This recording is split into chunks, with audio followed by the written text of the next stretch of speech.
Assalamualaikum warahmatullahi wabarakatuh. Selamat pagi, Om Swastiastu, salam kebajikan, salam sejahtera bagi kita semua. Perkenalkan, nama saya Saila Salsabila, perwakilan dari SMA Darul Ulum 1 Unggulan BB Teknologi Jombang. Pada kesempatan kali ini, saya akan membahas sebuah mosi. Indonesia setuju untuk membuat UU mengesahkan pernikahan sesama jenis. Baik, marilah kita bedah mosi kali ini. Seperti yang kita ketahui bahwasanya Indonesia merupakan negara ketimuran yang memiliki adat istiadat dalam masyarakatnya dengan sangat mengakar kuat.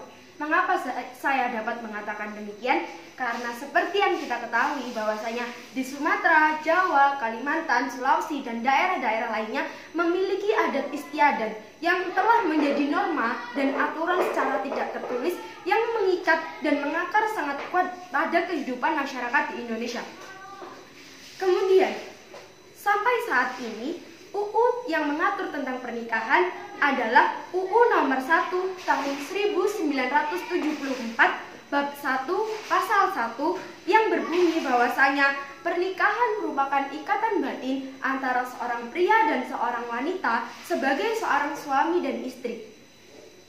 Kemudian, ketika kita membahas mengenai perasaan suka sesama jenis, hal ini dapat dikatakan sebagai orientasi seksual setiap orang yang berorientasi berbeda-beda, dan ini merupakan pilihan setiap orang untuk menjatuhkan orientasi seksualnya.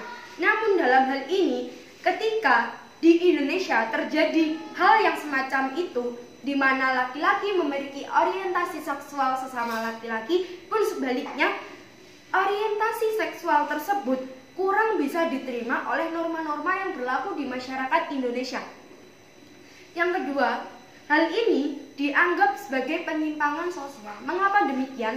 Karena sesuatu yang tidak biasa terjadi dengan kebiasaan sosial di masyarakat, hal ini dalam tatanan kehidupan sosial di Indonesia dianggap sebagai suatu penyimpangan sosial.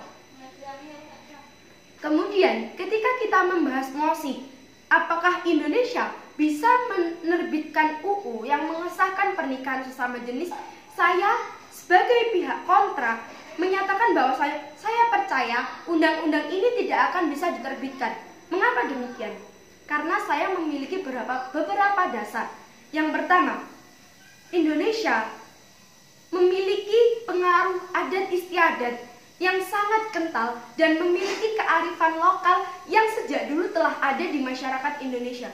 Seperti yang kita ketahui, apabila kita tarik ulur sejarah ke belakang, ketika agama Hindu dan Buddha dari negara India masuk ke Indonesia membawa kebudayaan baru, hal tersebut ternyata ketika ada di Indonesia, kebudayaan baru tersebut mengalami penyesuaian, akulturasi, dan asimilasi sehingga membentuk kebudayaan baru tanpa menghilangkan kebudayaan asli bangsa Indonesia itu sendiri. Kemudian saat Islam masuk ke Nusantara, kemudian mengalami beberapa proses penyesuaian dan kemudian dianggap sebagai Islam Nusantara, hal tersebut telah membuktikan bahwasanya Indonesia telah memiliki identitas budayanya sendiri. Dan hal ini menyatakan bahwasanya Indonesia tidak bisa atau kurang bisa menerima kebudayaan dari Barat yang sering dianggap sebagai penyuka sesama jenis atau disebut juga sebagai LGBT. Kemudian, yang kedua, secara psikologis, yang sumber ini saya kutip dari Bapak Paroki Santo Paulus, seorang pakar psikologi pernikahan yang dikutip dari jurnal Cairi LS, dosen psikologi UI, menyatakan bahwasanya secara psikologis orang menikah untuk beberapa tujuan, antara lain yang pertama, menyempurnakan satu sama lain. Seperti yang kita ketahui bahwasanya secara susunan emosi, pria dan wanita memiliki ciri khas emosi yang berbeda. Dan hal tersebut menyebabkan bahwasanya dalam kehidupan ini kita butuh untuk saling melengkapi dan saling menyeimbangkan. Dalam hal ini, pernikahan memiliki peran penting untuk menyetabilkan dan saling mengisi perbedaan emosi tersebut.